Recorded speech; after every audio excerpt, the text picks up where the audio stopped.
Ever since I did that video on the 21 families who control wealth and power in Jamaica, there have been quite a few people who have sought to educate me on the role of the Jewish community in Jamaican history, namely to point out that they had no role to play in slavery and colonialism in Jamaica. This is just another long-standing tradition that we have in Jamaica to whitewash our own history. Because in fact, the first Jews landed in Jamaica in 1530. They were of Spanish and Portuguese ancestry. And in fact, they were initially rejected. They were not readily accepted into white society. But less than 100 years later, they were granted permission to stay on the island. And in fact, more Jews joined them, some from Amsterdam and other places in Europe, joined those who had settled on the island. By the 1600s, they were able to start building synagogues and establish their own communities in Spanish Town, which was at that time known as St. Diego de la Vega. Jamaican Jews have recorded the most rapid and unbroken economic and political advancement of any minority ethnic group in Jamaica's history. This is a fact that has been well documented throughout Jamaica's history, so much so that a quote from the 1970s reads, "All the major members of the corporate elite can trace their emergence from their relationships to such enterprises and/or direct links with the sugar plantation."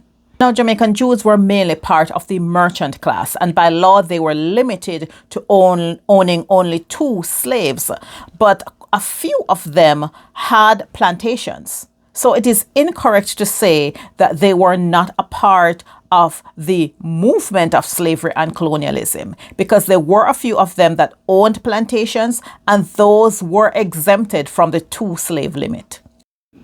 Now, although Jamaica's Jewish community were not major players in the slave plantation industry, they were strategically aligned in order to benefit from colonialism.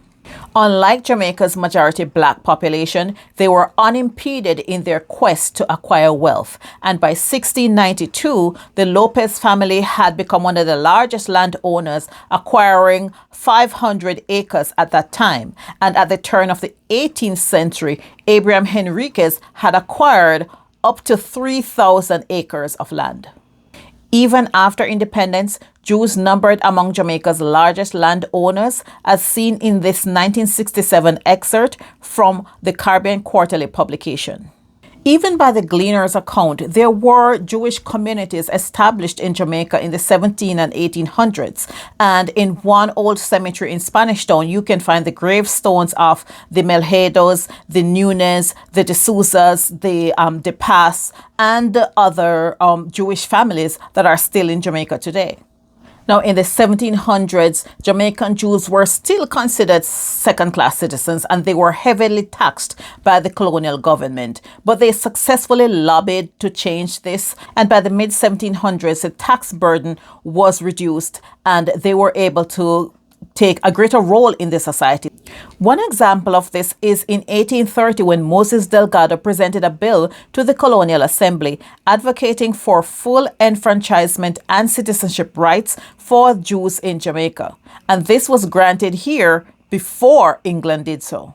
By 1849, a mere 15 years after emancipation, they had become a significant player in the local political directorate. They accounted for 8 of 47 members of the assembly at that time. So again, this unity and this one love and out of many one people that we are seeking first has to start with us telling the true history.